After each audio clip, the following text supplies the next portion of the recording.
this legendary woman became the noble queen of constellation at the age of 26. For the next 70 years, she went through all kinds of hardships and experienced all kinds of things. She experienced 12 wars, 4 coups, and 8 supreme kings in her life. She witnessed the rebellion of the Cutter's palace, the return of the young, the humiliation of the Great Spirit, the evil waves of the Eastern Sea, sharpening the edge with blood, and many other legendary stories that were changed into historical dramas. But she still stood at the peak of the era. In that era when the great dragon rose, constellation dimmed, and war occurred frequently, she firmly held the helm of the kingdom's fate. But Thales was immediately puzzled. But why, little Iron Spike? Doyle was beaming with joy. He seemed very happy that the prince asked him about the gossip of the nobles. Because little Iron Spike has someone else, and unfortunately, she's also in the Barney family. She's this young baron's great-great-grandmother. That little old lady is still alive. I saw her once when I went to Barney Manor, and I thought I ran into the legendary evil tree demon. Glover cleared his throat loudly. Doyle realized that he had said the wrong thing. Being quick-witted, he immediately changed the topic. In short, when Lady Eleanor, who likes to kiss your hand, was still young, she married into the Barney family, which was at its peak. That was before the bloody year. The old lady, little Iron Spike, was very skillful. She gave them an important minister in the court and a fiefdom outside the court. They even had 2 collateral relatives in the royal guards, and they even held important positions. Doyle spoke in a carefree manner. He seemed to enjoy this kind of gossip. The Barney family, which is at its peak. Thales was stunned. But, Doyle stared at Lady Eleanor's back and clicked his tongue softly. What a pity. What's wrong? Lady Eleanor's new husband, Viscount Barney at that time, was not only old enough to be her father, but he was also a sickly man who was bedridden all day long. He died a few years after the bloody year. Doyle pursed his lips and sighed. She was left as a widow at a young age, and she even brought up a foolish child. Even remarrying would be troublesome. But Doyle changed his train of thought. No, with little Iron Spike around, who would dare to let her grandniece and granddaughter-in-law remarry? You know, there are many people in the noble circle near the capital who secretly mocked her, saying that the child in her womb is actually not. Doyle's words were still ringing in his ears, but the prince's attention was once again attracted by the mother who was widowed at a young age and raised her child alone. Thales stared at Lady Eleanor's figure. He saw her calmly grab her son, who was different from ordinary people, and without any explanation, she clasped his fingers. She first took a few deep breaths before she walked into the Duke of Star Lake's banquet hall with her head held high and her chest puffed out. She completely ignored the strange gazes from the people around her. Only then did Thales notice that Eleanor's makeup was good, but it could not hide the wrinkles at the corners of her eyes. But her neck was fair and slender, and her waist was alluring. It had never been bent. Thales suddenly remembered that after Empress Dowager Eleanor's life, which was full of ups and downs, came to an end, her descendants had different opinions about her. Her critics criticized her for her passion for power struggles, her manipulation of the palace, her schemes to monopolize politics, poisoning the people, and persecuting the loyal. Her supporters praised her for being skillful, tenacious, and courageous. She supported the kingdom during the years when Constellation was silent, and she turned the tide. However, the most widely remembered comment by the people was left behind by a nameless bard. It was a comment that shone in the annals of history. I can no longer remember if Eleanor was beautiful, or how graceful she was. I only know that even if there were thousands of iron spikes beneath her feet, she could still walk calmly without a change in expression.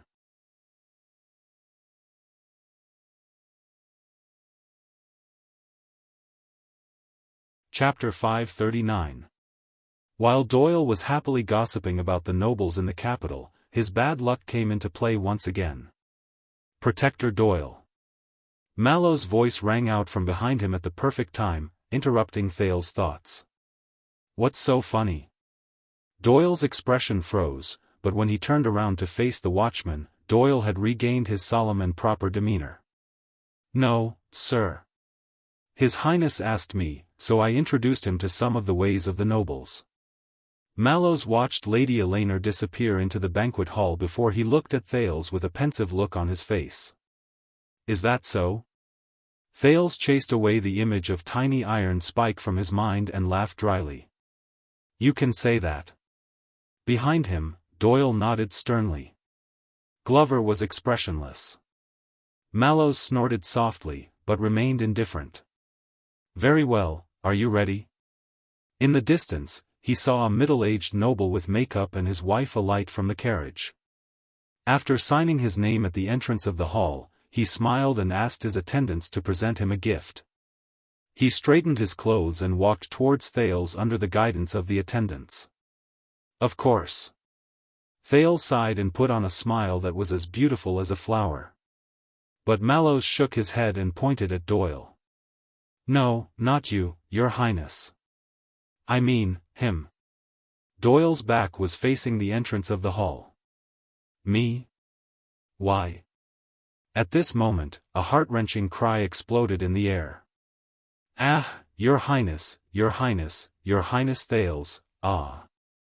Thales shuddered, almost thinking that he had encountered a vengeful spirit. The attendants, soldiers, guards, second-class guests at the side door, and countless people were attracted by the cry. They quickly turned their heads in shock. Under everyone's gaze, a middle-aged noble with an oily face, who was rather plump, rushed in from the entrance of the hall and threw himself in front of Thales. Without waiting for the shocked Thales to react, the responsible Glover cautiously pulled the prince back and pushed Doyle forward. The middle-aged noble was the first to pounce on Doyle, who was caught off guard. Doyle's expression turned sour. But the person did not give up. The noble who was sprawled on the ground shrank his features and scrambled towards Thales. "Your Highness." Thales was so shocked that he shivered again. Glover had no choice but to protect the prince behind him, while Mallows moved to the side at ease and watched from the side. The guest did not show any intention of getting up. He continued to stretch his arms forward and pounce on Thales' legs. "The bright God has eyes, the holy sun is wise, the setting sun bless us. Constellation has finally had its fated heir. We, the 7 Jade Star attendants, have finally been rewarded for our loyalty." His tone was sorrowful and mournful. Anyone who heard it would feel sad and cry. Thales was dumbfounded. What was going on? Blocking the road to seek justice? The Star Lake guards at the entrance frowned and pressed on their swords, but Mallows waved his hand at them. Then, Doyle grabbed the middle-aged noble by the back of his collar and dragged him back with all his strength. "Dad, what are you doing? Get up! Get up!" Doyle looked around in horror as he used his hands and feet to keep the middle-aged noble 2 meters away from the prince in exasperation. "This is so embarrassing, Dad." When the middle-aged noble saw Doyle, he did not even wipe his tears before he immediately changed his expression. "When I saw His Highness, I was excited and unable to control my emotions." "It's none of your business." Hearing how they addressed each other, Thales arched his eyebrows. At the side, Mallows spoke leisurely. "Your Highness, this is Baron Doyle. He is the suzerain of Mirror River and also Doyle's. Anyway, you can see for yourself." Thales' eyebrows twitched. Doyle was still entangled with his father. At the same time, his face was apologetic and ashamed as he smiled apologetically at the people around him. The attendants and guards who were watching the show left. The scattered nobles also turned around and whispered. Then, another shrill female voice rang out. "Ah! Little Danny! How can you treat your father like this?" A noblewoman with thick makeup rushed over from behind and hugged old Baron Doyle. At the same time, she waved her handkerchief at Doyle to chase him away, forcing him to let go of her. "He's old and in poor health, and you're still so inconsiderate. We're so pitiful." Old Baron Doyle cooperated and panted. He coughed and fell into his wife's arms. The Baroness sobbed. "Are you worthy of all the hard work we've done to raise you?" Old Baron Doyle and his wife held each other's hands and slid on the ground. They looked at their son, who was troubled and at a loss. Their expressions were determined and sorrowful. They looked like a couple who shared the same heart. They looked like a bully bullying an honest couple on the street. "Raised?" Doyle looked gloomy. "You're just my stepmother, so what if I'm a stepmother? The Baroness held her husband's arm and stood up. There were still traces of tears on her face, but she instantly changed her expression. She waved her handkerchief and said fiercely, "Is a stepmother not a mother? Your food, clothing, night's fees, the cost of picking up girls, which one of them is not our hard work?" Doyle completely gave up on the possibility of saving his family's reputation. He could only cover his face and sigh. Thales was dumbfounded by this family ethics drama. Old Baron Doyle wiped his snot and stood firmly after much difficulty. But he saw Thales' expression change again. This time, he was extremely enthusiastic. "Ah, Your Highness. Look, you're standing here, in front of the portraits of the 3 Constellation Kings. It might be a coincidence, but who can say that this is not a sign?" The courage and fearlessness of the Supreme King of Renaissance, the dignified posture of the legendary Oath Keeper, the wisdom of the virtuous king. You're practically a gift from the heavens. The 3 of them are one. Thales could not take the compliment. As old Doyle spoke, his tears and snot flowed. Jade Star has a son who has just grown up. If the late king knew about it, he would definitely smile in Hell's River, or the Kingdom of Heaven. Thales forced himself to smile stiffly and returned the greeting from afar. But Dodd didn't share the same opinion. He apologized to the young duke with a smile and pulled his exaggerated parents aside. "Father, what are you doing?" Old Doyle lowered his head and whispered in dissatisfaction, "It's all because of you." "Me? I heard from the servants that you're such a troublesome fellow. You actually offended Madame Gines. Do you know how terrifying she is? Do you still want to stay in the capital?" Doyle sighed and said, "What does that have to do with you? You're so thin-skinned that you can't even find a girlfriend." "Of course, flattery can only be done by me. You speak as if your face is useful, brat, you, and it's not that I can't find a girlfriend, huh? Do you want to be an idiot like the Caribbean family? Find a boyfriend? Father, you, hurry up and go inside." "Wait, I forgot to kiss His Highness' hand." "Ah, I'll kiss him for you." On the other side, Thales and Glover looked at each other helplessly. Mallows, on the other hand, looked as if he was used to it. Finally, Doyle, who had sent off his amazing parents, turned around with lingering fear. He wiped his forehead and realized that the prince and the others were staring at him as if they were watching a play. Thales' expression did not change. He extended the back of his hand in understanding. "Do you want to kiss it?" Doyle froze for a moment and said obsequiously, "No, no. But it's not because I don't want to kiss it. In fact, I kiss it in my heart every day. It's just that my father and the others, hee." Glover spoke for the first time.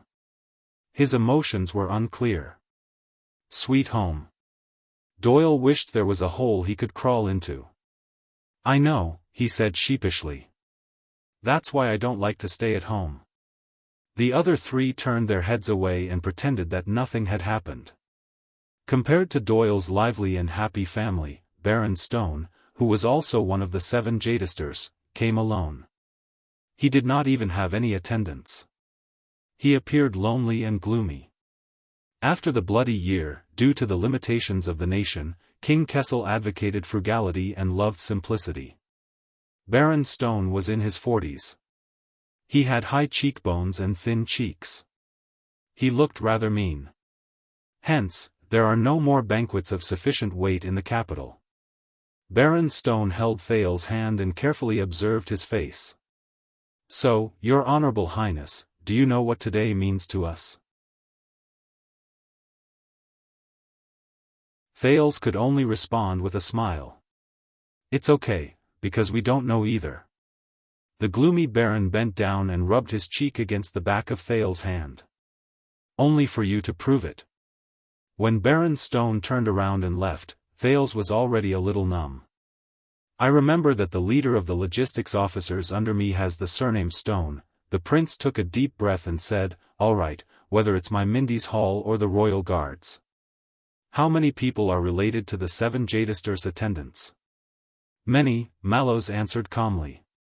But there are very few. Thales was stunned. Then, another tall figure stepped out of the carriage.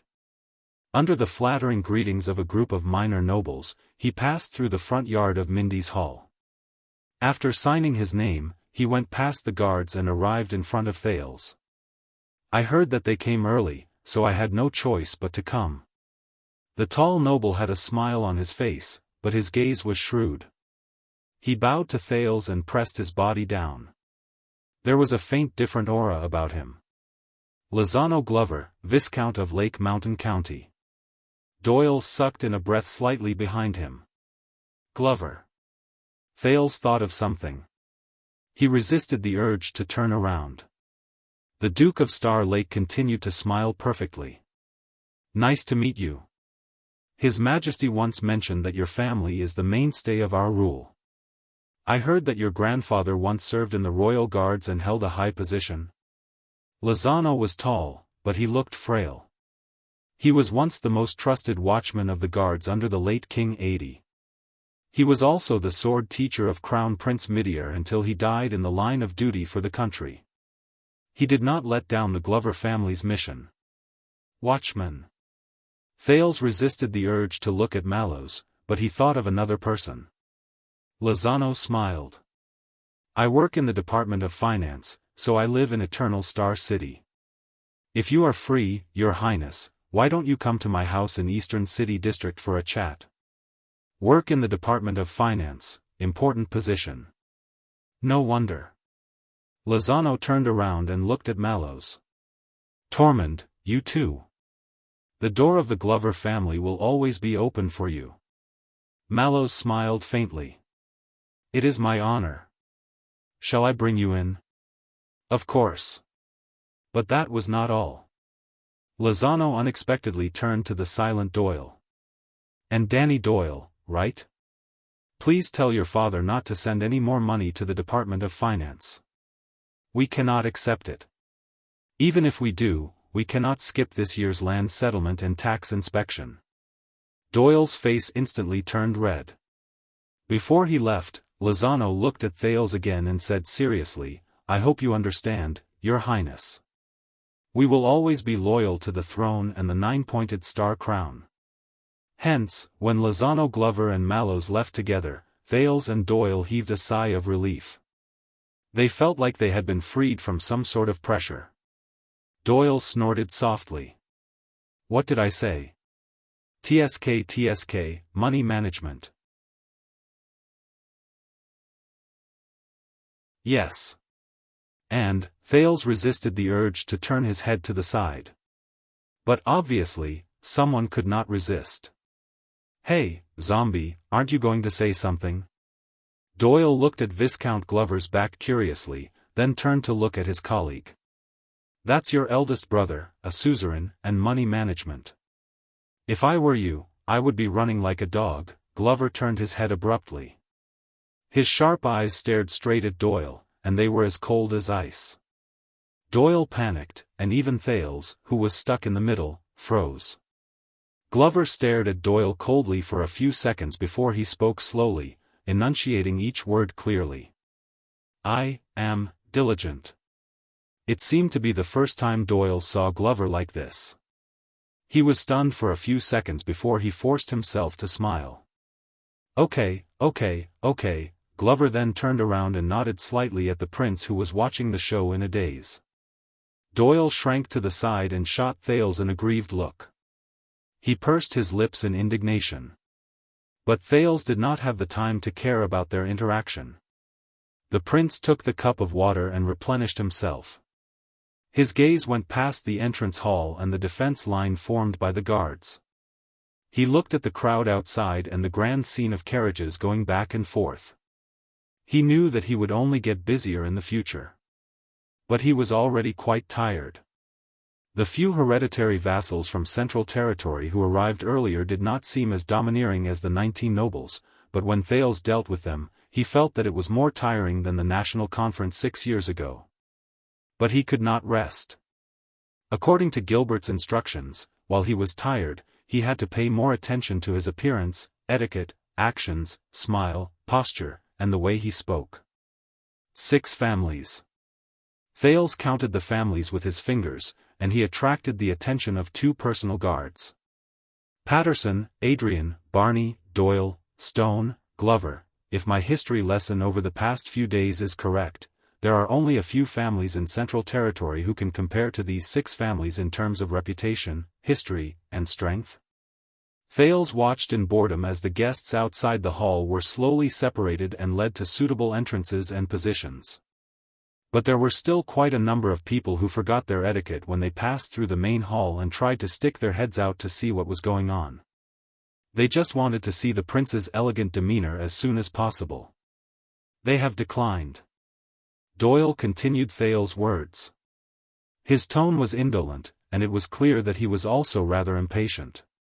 Even though the 7 Jade Star is just a term used within the circle, when I first started to remember things, there were 8 or 9 families in Central Territory who were directly under the royal family, had actual fiefs, and were hereditary nobles. There were even more who wanted to squeeze their way up. 8 or 9 families, until, Doyle shrugged.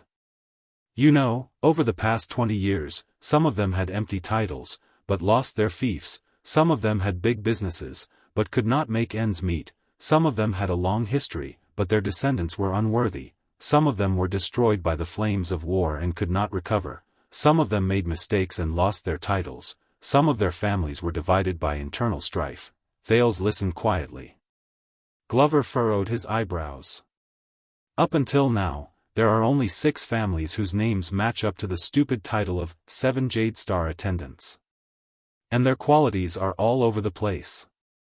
You can see that some of them are about to enter their coffins, some of them have orphans and widows, some of them have great power, some of them are sinister and petty, and some of them will cry and kneel when they see you. Ahem, Doyle, who had been gossiping casually, realized something and ended the topic in time. Thales did not speak for a long time. After thinking clearly, he nodded thoughtfully. In the next 10 minutes or so, the number of guests that the prince had to greet increased, but almost all of them were the king's partisans whom Thales was familiar with 6 years ago, and some were even the new nobles in the imperial conference. The current Minister of Finance, Moneybag Kirkirkman, cordially inquired about the prince's adaptability and the progress of his mathematics lessons. The Minister of Education took the opportunity to interrupt and mention the funding issue for this year's Central Territory examination for bureaucrats. The military advisor, Soldier Sada Rider, had just patted his chest and assured him that the kingdom's actions in the desert would ensure another 10 years of peace in western Desert Hill, when the Minister of Agriculture, who had rushed over, sternly lectured him on the disadvantages of military aggression and the destruction of production caused by military operations. He also argued that there was an asymmetry between the benefits of looting and farming in peace. Baron Garth, who managed the mint, had just warmly invited the Duke of Star Lake to visit the kingdom's source of wealth, and it would be best if he could listen to their plan to issue currency that had been rejected by His Majesty. The Minister of Supervision of the Royal Family Bank had rushed over in a hurry and rudely interrupted the conversation, strongly suggesting that Thales open an account in his own name as the Royal Family Bank's 3,000th distinguished noble customer. During this period, Thales had been greeting and seeing them off, and he felt his face go numb from all the squeezing. To be honest, he would rather go back to the Night of Dragon's Blood 6 years ago and face the 5 aggressive archdukes. No wonder the saying of a certain noble family was, better to die for a friend than to die for an enemy. However, in the next moment, as a carriage drove over, the nobles who lined up in the front yard fell silent. A noble in his prime stepped down from the carriage and walked towards Mindy's hall, accompanied by an old servant. The nobles' voices boomed again, and the soldiers and guards subconsciously stood straighter. Doyle, go and take a look. Thales, who finally had the time to catch his breath, sighed and raised his head. Who is it this time? But Thales' words came to an abrupt halt. Outside the hall, the noble in his prime had an elegant demeanor, but he had an easygoing temperament. There was an occasional majesty in his disdainful gaze. With every step he took, he would patiently nod and return the greetings from the low-grade nobles who greeted him. He did not put on any airs, but he had his own elegance, which made people admire him wholeheartedly. Thales was stunned. "Ha, I know. That's a big shot. He often stays in the capital for short periods of time. His status is..." Doyle was about to continue speaking, but Thales suddenly raised his hand and stopped him. Thales stared at him with a complicated expression. He stared at the family emblem on the other party's sleeve. The flower had 3 petals, and each of them had a different color. The guest walked up the stairs and flashed his signature smile between the pillars. Mindy's Hall truly lives up to its name. There are countless treasures that are worth cities. As he signed his name, he smiled and said to the old servant beside him, "I really wish that I could have come here 6 or 7 years earlier." A few profound glints flashed past the noble's eyes. "That's good." The old servant only nodded quietly.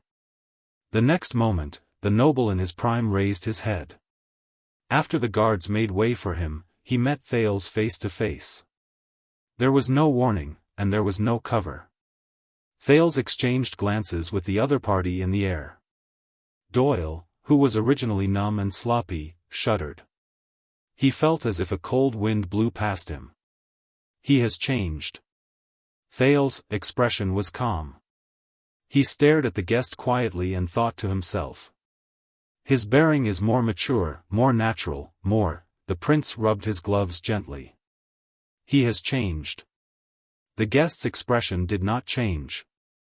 He stared at Thales quietly and understood. His gaze was sharper, firmer, and more. The guest narrowed his eyes slightly. At that moment, it was as if they were the only ones left in the large and lively Mindy's Hall. But, Thales and the guest flashed friendly smiles at the same time. As if they had a tacit understanding, they walked towards each other at the same time. So what? Hence, under countless gazes, the master of Mindy's Hall and the guest acted as if they were old friends who had not seen each other for a long time but treated each other with sincerity. They walked towards each other passionately and happily, and their palms met in the air. "Welcome, Your Grace." "It's been a long time, Your Highness." Thales felt the other party's vigorous strength, which he did not hold back at all. He also unceremoniously released the sin of Hell's river and exerted strength in his muscles. His palms trembled slightly in the air, but they appeared to be calm. Mallows, who had rushed over after hearing the news, frowned slightly when he saw this scene. Thales and the guest's gazes met again in the air. Then, both of them put on friendly smiles. The Duke chuckled. "Just call me Zayn." The prince was equally understanding. Thales. The next moment, the two of them looked at each other and laughed in tacit understanding again. With the arm they held as the center, they hugged each other, and their other hand clasped the other party's shoulder. Thales suddenly realized that he was only half a head shorter than him. At some point in time, the other party's once unreachable height was no longer an obstacle. In the eyes of outsiders, Prince Thales and Duke Zayn were close friends. They had not seen each other for years, but they were like old friends. When they ran towards each other, they wished they could stay up all night and talk to each other. However, only Thales and Zayn, who were hugging each other tightly with their necks pressed against each other, knew how sincere their feelings were at that moment. "I knew that the Northlanders couldn't do anything to you," Zayn whispered in his ear, his tone strange. "Yes," Thales responded slowly with the same deep meaning. "Just like the Blood Clan." At an angle that could not be seen, the two of them turned their heads and glanced at each other from a distance that was close to kissing. Zayn's gaze was cold, as if frost had descended. Thales' gaze was sharp and pierced straight into his heart. "Welcome back, the Duke of South Coast," Zayn Covendier said softly. "The nine-pointed star." "Sorry to have kept you waiting, the Duke of Star Lake," Thales' jade star sneered faintly. "Iris flowers." The next second, the two most influential people in the kingdom separated as soon as they touched and let go of each other. Their perfect and warm smiles returned. It showed that in this era, the people of the kingdom were most proud of unity and harmony.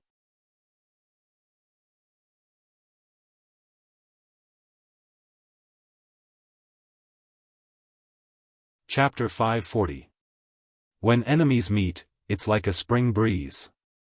When bosom friends reunite, their eyes turn red. During the days when he was living under someone else's roof in Dragon Cloud City, Thales had dreamed of returning to Constellation countless times.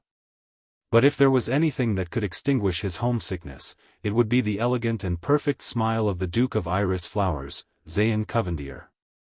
Prince Thales would never forget the crazy scenes he encountered in Constellation Realm when he went north as an envoy 6 years ago. Regardless of whether it was the mummy-like demonic vampire who opened her bloody mouth and black eye sockets at him while howling shrilly, or the limbless, pure white bloodthirsty monsters who pressed him under their bodies in an irresistible manner and tore at his neck. These too were the surprise scenes at the end of most of his 6 years of nightmares, second only to Giza, who occasionally appeared as a hidden boss, in the ultimate nightmare, urging him to sleep early and wake up early, and to stay optimistic. Every time he thought of this, Thales felt a dull pain in his neck. It felt like it was being strangled, but also like it was being bitten through. So Thales would never forget the culprit of all that. "I didn't expect you to come, my friend the Duke." Thales smiled like a flower. His right arm wrapped around Zayn's back and rested on his other shoulder. In the eyes of others, he and the Duke of Iris Flowers were like brothers, holding each other's arms as they traveled together. At least, not so early. Zayn also smiled gently. His left arm wrapped around Thales' neck, as if he was hugging his own younger brother, naturally and affectionately. "These few months, I've missed your highness very much. I can't wait to see you. My friend the prince." Zayn's voice was as gentle, elegant, friendly, and easygoing as before. Even better than before. "Missed very much," Thales burst into laughter. "So, what is it this time?" Thales brought out quick rope's profound business promotion skills. His smile was as bright as the sun, and his tone was elated. "Poison? Assassination? Framing? Spreading rumors? Framing?" Thales' voice was so soft that even Glover, Doyle, and Zayn's old butler, Ashford, did not hear him clearly. He moved closer to Zayn. "Or are you going to learn from the Northlanders, roll up your sleeves and f*ck me?" Under everyone's watchful eyes, Zayn laughed out loud. The guests who were stopped by the guards and servants outside and were waiting to enter saw this harmonious scene and nodded in relief. Many people were talking about the scene. It was obvious that the Duke of South Coast had just laughed at one of the prince's humorous jokes. It was rare that the Duke showed his true feelings without any pretense. The prince was also sincere and honest, without any pretense or pretense. You see, the great people are actually ordinary people too. They live the same life as us, have similar joys, suffer similar troubles. If you don't believe me, look at their natural and friendly smiles. How is there any difference between them and you? So, we are only different from the princes and dukes. We are not superior or inferior. We are all important members of the kingdom, and we are working hard for Constellation's future. Since they are working so hard for the kingdom, we should have hope and confidence in them. Even if they have some shortcomings, we still have to put ourselves in their shoes and be tolerant and patient. This is true love. Sigh. My dear friend, don't push any further. There's no space left. It's none of my business whether you can see or not. I came here today to see His Royal Highness and the Duke in person. Sigh, they are leaving, hurry up. Oh, those in front, move aside. You guys are blocking, I can't see. Prince Thales. Duke Zayn. You guys walk slower. Thales. You. Zayn ignored the little twists and turns outside the arena. He affectionately shook the prince under his arm and lowered his head to the latter's ear. "You know, for the past 6 years, I have also been thinking," he whispered softly, like the spring rain. "If you return with glory, how should we get along?" There was a hidden meaning in his words. How should we get along? Thales snorted almost inaudibly. Inexplicably, the scene of King Nuvan challenging the enemy who killed his son to a duel flashed in his mind. "We have to respect each other and do our own thing," they continued to move forward steadily. But in the next moment, Zayn's gentle whisper suddenly cooled down. "Or entangled in hatred and fight to the death." Thales' footsteps paused slightly. Even Zayn slowed down. It sounded like a request for a truce. But, Thales turned his head slowly. His smile remained, but his gaze gradually turned cold. "Don't worry." Zayn patted him on the shoulder in a friendly manner, like an elder brother encouraging the younger generation to move forward. "You have plenty of time to think about it, because what you have to worry about today isn't me." At an angle where no one could see, the smile in Zayn's eyes faded slightly. "At least, it's not just me." Thales was silent. But in the next second, the prince's eyebrows twitched slightly, then he burst into laughter. Zayn also lowered his head, the corners of his mouth curling into a smile. Their strides returned to normal. In the eyes of the onlookers, the Duke of South Coast and the Duke of Star Lake's jokes were getting more relaxed and easygoing. They were laughing their heads off. Mallows, who had been leading the way, frowned slightly. Behind him, the butler, Ashford, was still expressionless. The watchman signaled to Thales that he could take over and led the Duke to the banquet hall.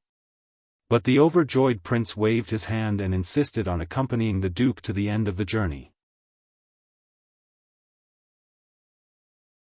The guests on the other side noticed the scene and were moved by the friendship and affection between the two. "You know, there was a time when I didn't understand why you wanted me dead, even though we no longer had any conflict." Thales' laughter gradually faded. He spoke softly and patted Zayn's back vigorously at the same time. The Duke of Iris Flower's body swayed slightly, but his smile remained. "But later, I figured it out." Thales leaned on Zayn's shoulder and winked slyly. "What do you think?" "Figured it out?" At that moment, Zayn's footsteps became fragmented. The Duke lowered his head slightly, as if thinking about something. Thales cooperated with his pace considerately and waited for the other's response with a smile. "A little advice, Your Highness." A few seconds later, Zayn looked up. His expression did not change, but the corners of his lips moved slightly. "Take care of yourself, child. Don't meddle in other people's business." Despite the smile, the warmth in Zayn's tone was transmitted to Thales' ears, giving him the illusion of a slight chill on his back. Zayn glanced at him lightly, but a cold glint flashed across his eyes. "Don't look for trouble. Only regret." Thales' heart skipped a beat. The Duke of Star Lake was silent. The next moment, they walked into the banquet hall. Many of the guests who entered earlier were already seated and were waiting elegantly and patiently, greeting each other from time to time. There were also quite a number of people in groups of 3 to 5, standing together and chatting happily and politely. The arrival of the Duke of South Coast and the Duke of Star Lake undoubtedly attracted everyone's attention. First, the guests who were closer to them saluted, then the people who were further away stopped chatting. Perhaps they did not expect to see the important figures take their seats so soon. A few seconds later, a small uproar broke out in the banquet hall. The guests of higher status, Mr. and Mrs. Doyle who smiled obsequiously, Viscount Lozano Glover, and Eleanor Barney who brought along her child. After seeing the 9-pointed star badge on the Baron's hand, the number of noblewomen surrounding Lady Eleanor suddenly increased. All stood up and bowed to her. The atmosphere immediately became lively. Zayn and Thales naturally let go of each other, tacitly and cooperatively returned the greetings to the guests, and occasionally responded to their greetings. Unlike the national conference 6 years ago, which could be said to be a mix of good and bad people, those who were invited to Holy Pursuit Day and the Prince's homecoming banquet were naturally not ordinary people. Even the guests at the periphery were neither servile nor overbearing, friendly and appropriate. The attendants and guards fulfilled their duties responsibly, making way for the Duke and the Prince, watching them leave without disturbing their conversation. However, only Thales knew.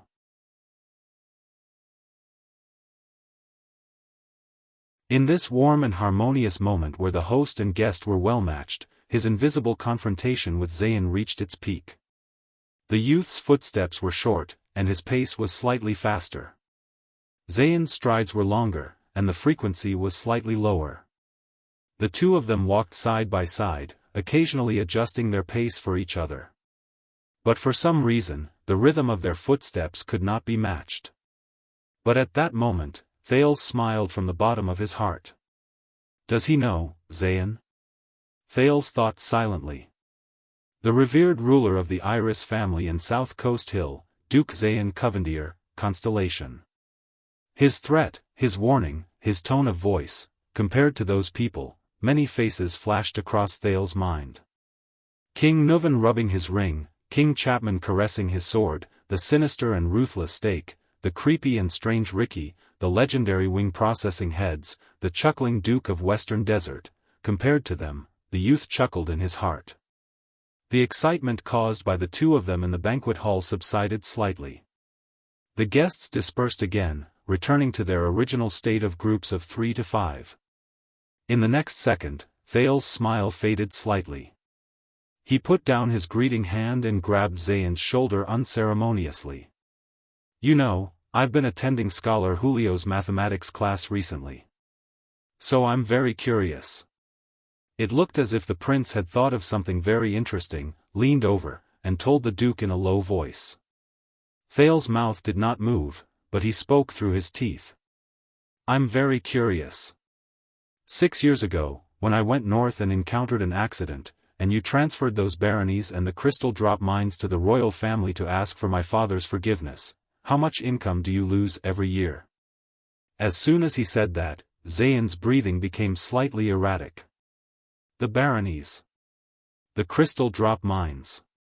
Income. Zayn's arm muscles tensed slightly. About this matter. He smiled and turned to Thales. I thought we had already settled it, but the prince responded with an even brighter and brighter smile.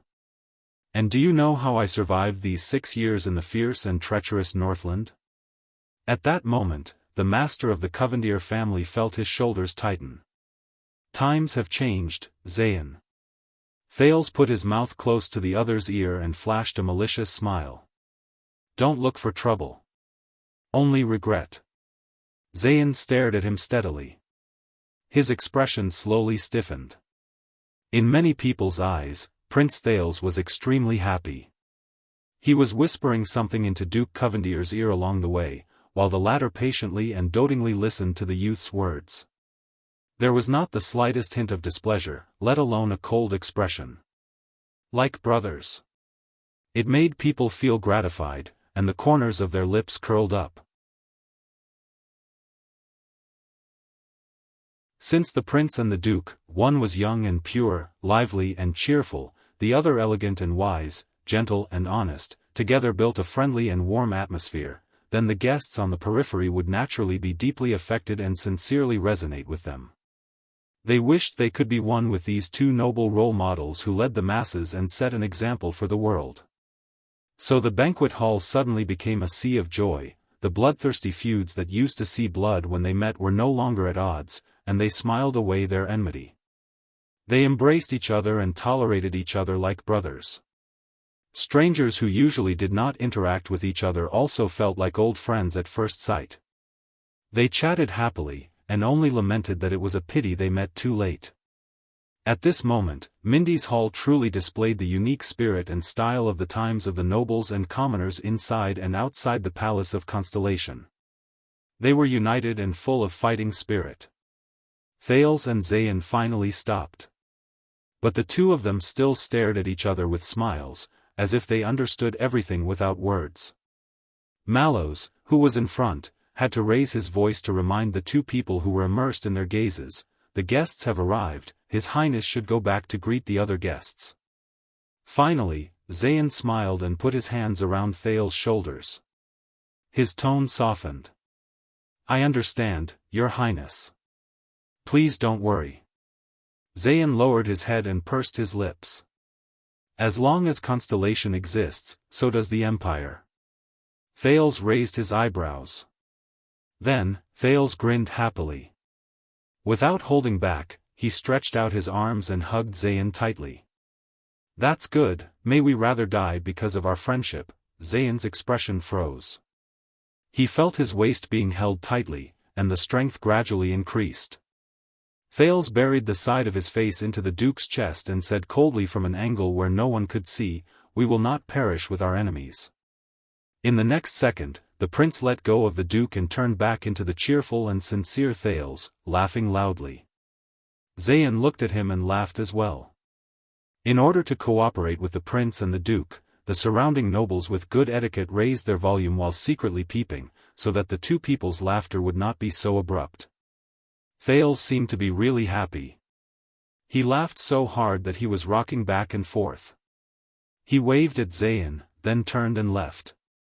He quickly walked between Glover and Doyle, who was looking at the prince strangely. When no one was looking, the teenager loosened his facial muscles that were almost numb from laughing too much. But he let out a long breath in his heart. "It's a little strange." Sensing Zayn's gaze from behind, Thales, who had become tired again, thought to himself. Zayn Covendier. As one of the enemies he hated the most, this guy was still as sinister, as profound, and as abominable. But in his memory, the former Duke of Iris Flowers did not seem to be this proactive. Thales pondered as he walked towards the exit of the banquet hall, accompanied by the guards. He was ready to return to his original position and continue his duty of welcoming guests. However, before he could finish his thoughts, something unexpected happened. When he passed by a group of foreign guests, a tall and majestic figure, even more imposing than Glover, suddenly appeared. The other party rushed into his line of sight with a fierce aura. In an instant, Glover and Doyle's expressions changed. But the two guards were well trained. They immediately bent their knees and pressed their swords. Before the other party could get close, they were ready to draw their swords and kill the assassin. Until Mallow's strong hand stretched out at the perfect time. He pressed down on their shoulders. It avoided the awkward situation of the Prince of Constellation's first appearance in front of everyone and causing the guests to bleed. "Steady," Mallows reprimanded in a low voice. At the same time, a deep and rough voice, with a tone that Thales was all too familiar with, rang in the banquet hall. "Look who this is." The majestic guest stood in front of Thales and laughed heartily. The nervous Glover and Doyle were shocked. The two of them glanced at Mallows, who stopped them, and only then did they notice that even though Mallows had a frightening figure, he was unarmed, and he was standing at a safe distance. They overreacted. Thales, on the other hand, looked at the stranger in front of him in shock. This man had a body as thick as his beard, and his clothes were thick but slightly rustic. He looked like a bear. An old friend of the people of Extet.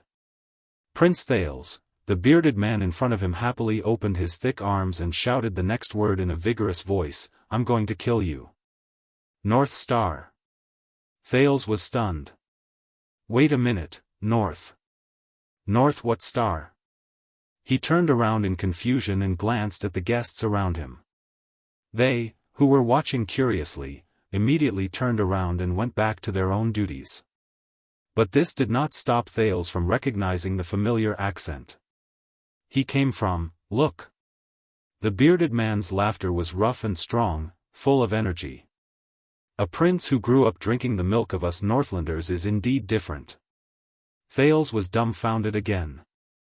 What milk? Excuse me? The prince finally adjusted himself and responded politely and appropriately. In fact, when I arrived at Dragon Cloud City, I was all ready, Thales continued awkwardly in his heart. Weaned. Wait, in this world, when he was young, did he drink milk? But what greeted him was still a burst of rough laughter. I am Jorge, no surname. The Northlander who called himself Jorge patted his chest hard, like the rumbling of a drum, startling a few constellatiate nobles nearby and subconsciously distanced themselves. I am the administrator of Archduke Gadro, and I bring you the pride and hospitality of Elafure City. Thales' expression changed. Archduke Gadro. Elafure City? The once familiar northern geography returned to his mind again. Among the 10 territories of Extet, if the city of faraway prayers was in the extreme west, then Elafure City was in the extreme east. In fact, the Gadro family of Elafure City was located in a remote area, but it was built on mountains and cliffs, bordered by ice and the sea. With a lack of high-quality ports and a harsh coastal environment, they struggled to guard the narrow and long coastline rarely seen in the entire Extet kingdom. To the north, they could support the Sentinel region and the Glacier Sea by sea. To the south, the fleet of Elafure City could communicate with Reformation Tower and Black Sand region, and control the eastern seaports of Constellation. To the east, the vassals of the Gadro family had to fight against the Cass pirates, the Sons of the Maiden, who dominated the islands. In some extreme times, they had to face the threat from the other side of the Sea of Eradication, and sound the first horn of war in the peninsula. 6 years ago, Archduke Gadro did not respond to King Nuvan's invitation to Dragon Cloud City to witness the night that shook the western peninsula. But Thales remembered how Count Leespan called him, that sanctimonious man with a goatee. However, Thales looked thoughtfully at the familiar yet unfamiliar northerner Jorge in front of him. He came to attend his homecoming banquet? It is the honor of 3 lifetimes to meet you. Even the bright moon is startled. Jorge spouted **t grammar, but he laughed heartily and happily extended his arms towards Thales. My North Star. Thales raised his eyebrows. North Star. Thales repeated in confusion. What kind of name is that? Yes. Jorge's every call seemed to shake the floor tiles under his feet. You stayed in Dragon Cloud City for 6 years, Jade Star boy. He clapped his hands fiercely, ignoring Glover and Doyle's contemptuous gazes. So after you returned to the country, everyone called you North Star, because you are the most courageous person in the past few hundred years, and the one who lived the longest in the north. Jorge looked excited, and his voice shook the dome. The King of Constellation. At that moment it was as if the entire banquet hall fell silent. Everyone turned and stared at this corner. 1 second, 2 seconds. Jorge noticed the silence around him and froze for a moment. He looked left and right cautiously. The administrator of Elafure City took a deep breath and looked at the prince in front of him, who had a stiff face and looked like he had nothing left to live for. He seemed to have realized something. What I mean is, Jorge grinned and awkwardly rubbed his protruding belly, like a big bear taking a bath. He spread his hands innocently and smiled awkwardly. King-to-be? Stealing fragrance. You're tuning in to the UnparalleledSwordWill YouTube channel. Don't forget to subscribe and join us on this journey to catch the most captivating stories.